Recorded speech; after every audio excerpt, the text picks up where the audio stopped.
Hi, congratulations on your new RV. We're really excited for you. Please make sure before you're signing that you bring the following items with you. If you're a cash buyer, please make sure that you bring a cashier's check, no personal checks at time of signing, or you may bring actual cash. If you're a finance customer, please make sure that you bring proof of insurance listing your specific lien holder. If you need that information, please call us ahead of time.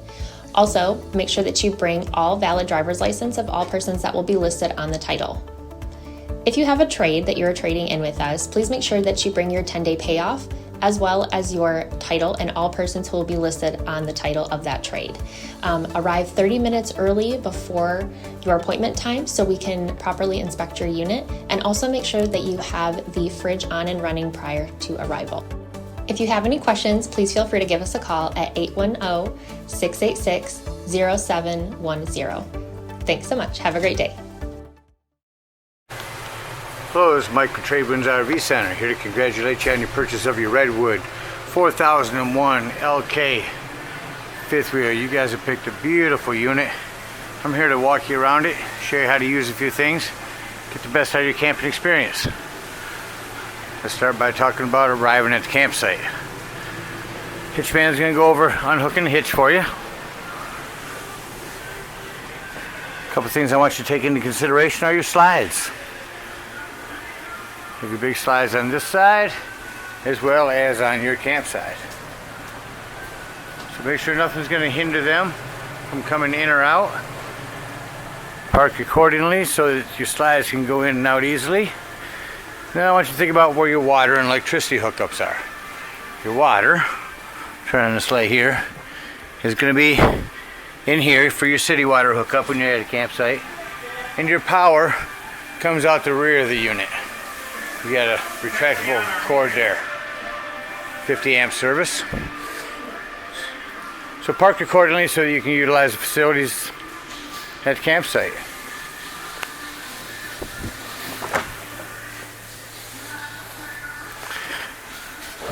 System. If you have it unhooked, all you do is turn it on, hit auto level, and all of your jacks will come down. Level all of your unit up. Right now I've got the slides out. You would go inside and do that first, or you can do it afterwards.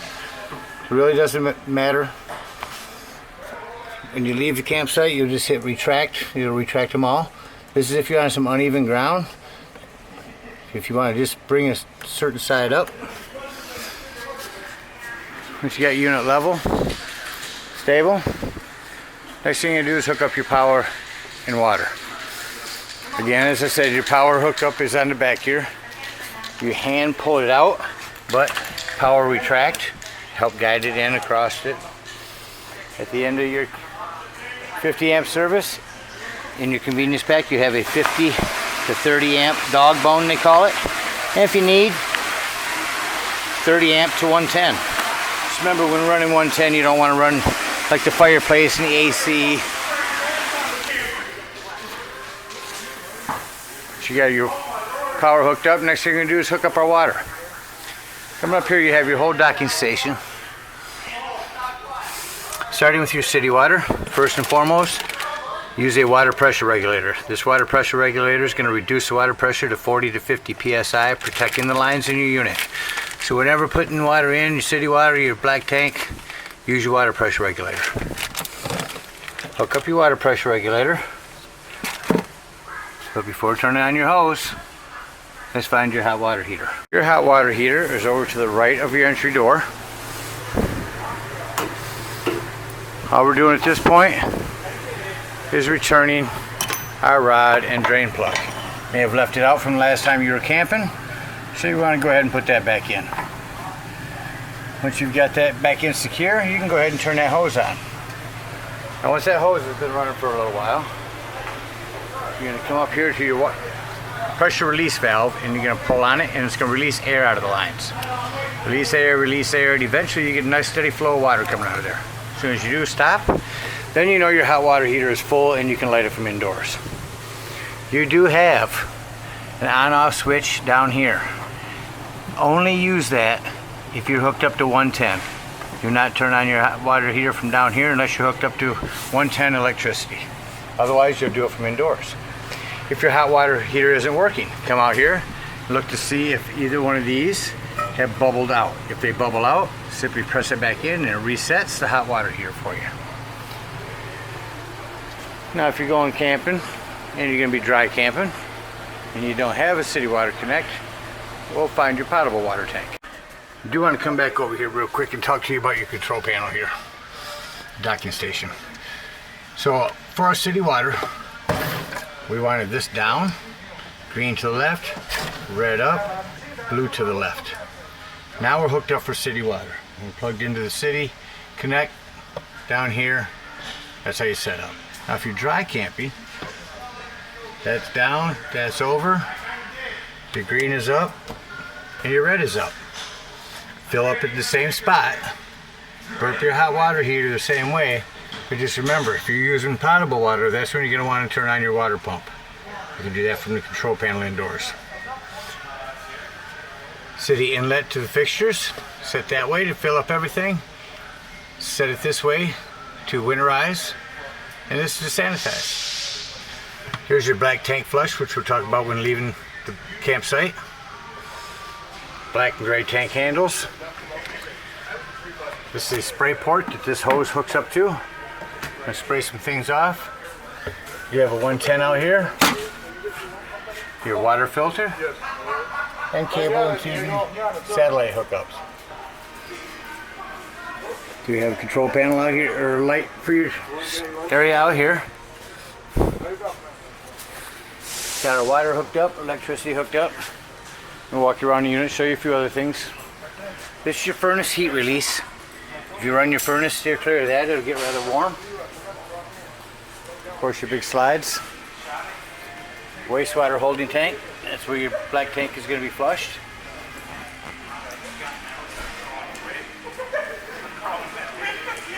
Freshwater quick drain. Just pull that and that opens up your whole potable water tank. Again, your second wastewater holding tank. You have your ladder to go up and check your seams. A backup camera. This unit is prepped for a Furrion backup camera should you decide to get one from our store.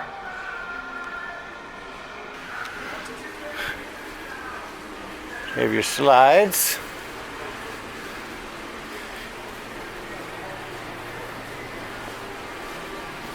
Getting back around to the front, you do have a dog leash on here. Your hot water heater. Hook up for some 110 out here. Inside here, you have your central vac system. Now the way that works is you hook up your vacuum hose here and then turn this on. Interior lighting, exterior lighting. That is all of your water. Water on demand on this unit. Satellite cable hookup out here if you want to put a TV. Access to your hydraulics for your hydraulic slides. Little fan, your water pump or your water filter changer. Up here you have your propane. Lefty to open, of course. On the front of the unit you have your batteries and your battery disconnect. That'll come in important later when I talk about your carbon monoxide detector. So check your battery posts, make sure them are staying on as you're traveling down the roads. This is solar plug. So if you hook up a solar panel, it'll trickle charge your batteries. More of your hydraulic leveling system. Propane. And here is your regulator. So right now it's on this tank that's over here. Turn it that way to go on the tank over to the other side. That about covers everything on the outside. Let's go take a look on the inside. As we come up into the unit, first thing I want you to pay attention to is where the fire extinguisher is.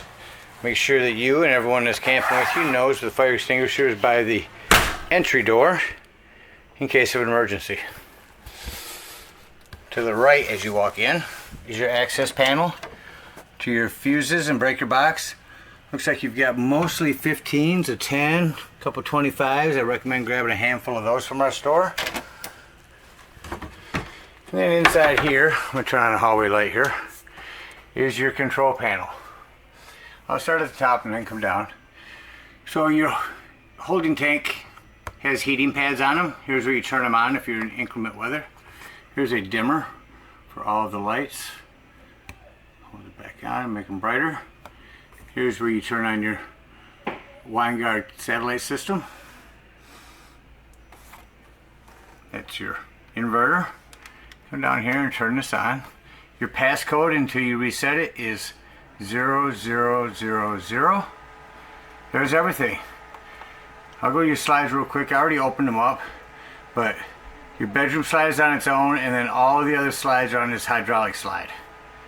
Go back to home. You can turn on, if it had generator here, you can open up your awnings from here.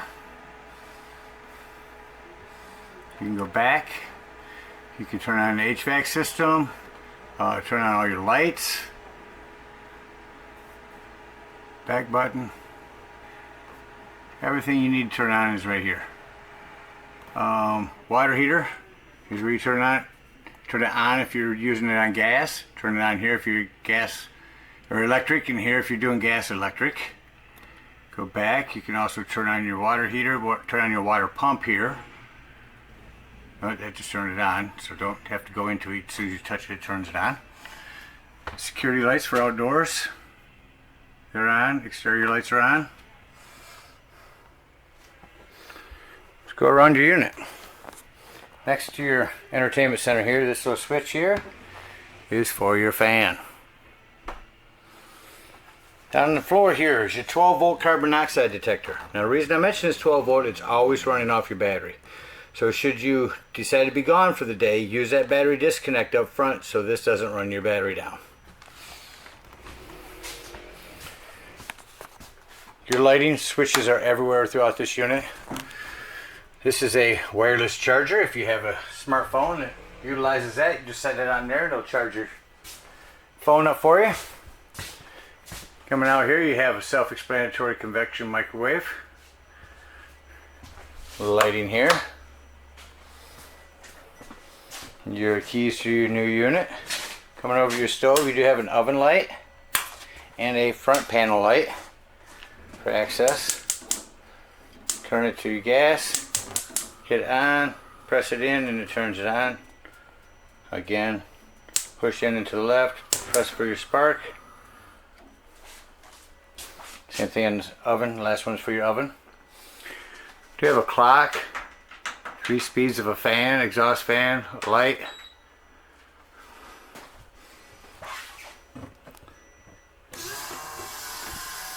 Exhaust fan up here. Has to open the fan. Let's turn your fan on. More lighting here. You'll see several of these throughout the unit. What they are is thermostat readers. It helps better utilize the thermostat throughout the unit.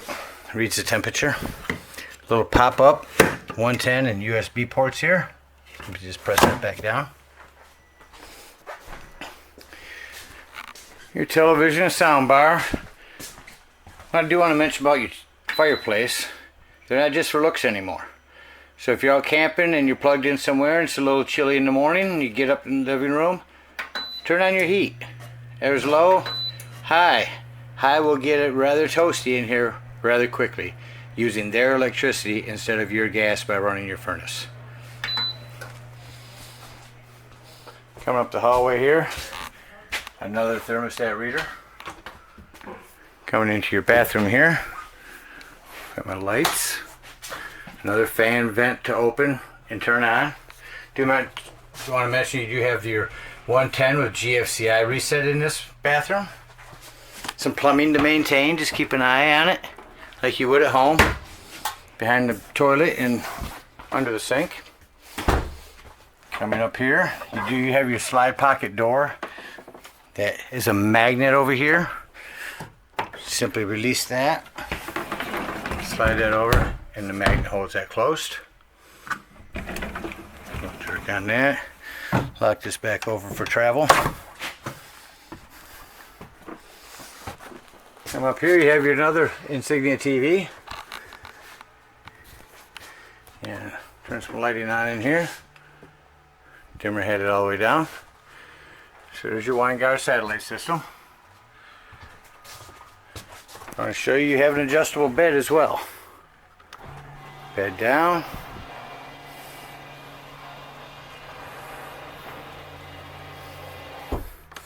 Bed back up. You do want the bed up when you travel. And leave enough room for your bed to go this way. There's also a strap to hold your mattress in place while you travel. Again, dimmer light. You can dim the bedroom lights. Another thermostat reader. Helps get the temperatures utilized throughout the whole unit. Max air vent in the bathroom. Top of the line here. That's a powerful exhaust. You can do it all from this remote. Beautiful shower seating that folds up. This locks for travel. And your big closet. There are your two extra chairs for the dining room. They're folding chairs. Again, more 110 with GFCI resets. Your unit is also prepped for a washer and dryer. Dryer vent and hot and cold water. More lighting back here.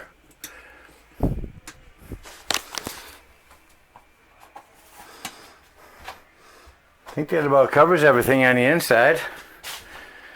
Close everything up like you're going to travel.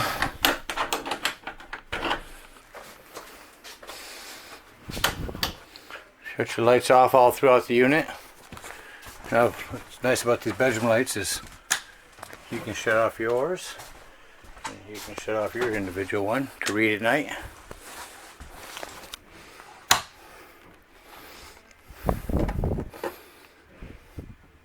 Dim them to show you that.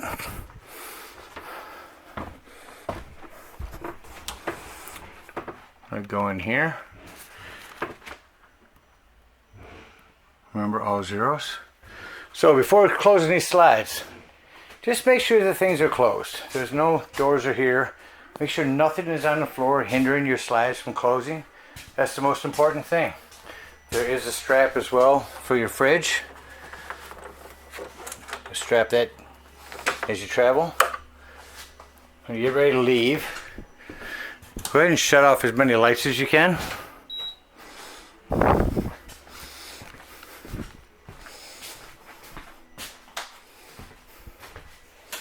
And the rest should be on the main lights. Off, off, off, off. I'm going to turn on this hallway light for a moment just to show you how to bring these slides in. Go back to home. Go to slides. Go to your hydraulic slide and press in. It's going to make up its mind which one it wants to bring in first. Sometimes both at the same time.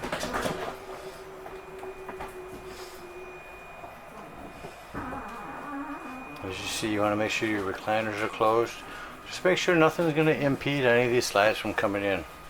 That is your only issue to be concerned with. Outside, make sure nothing's left up against the unit. I'm going to safely close everything.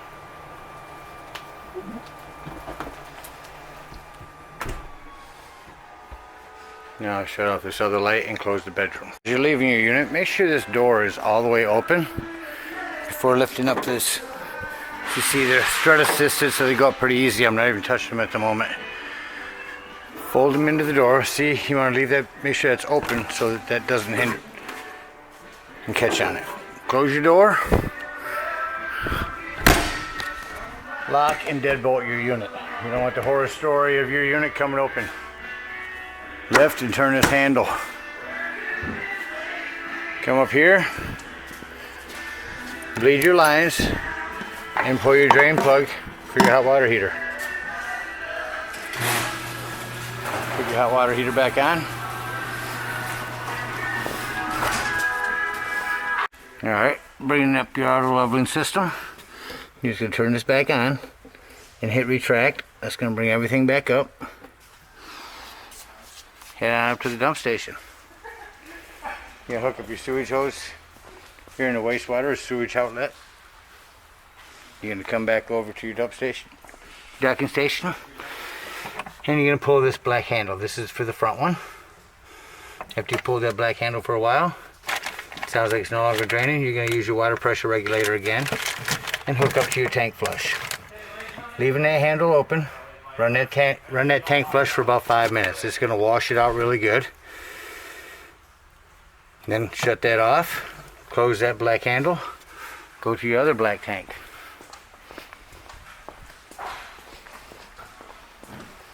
Which is your rear one.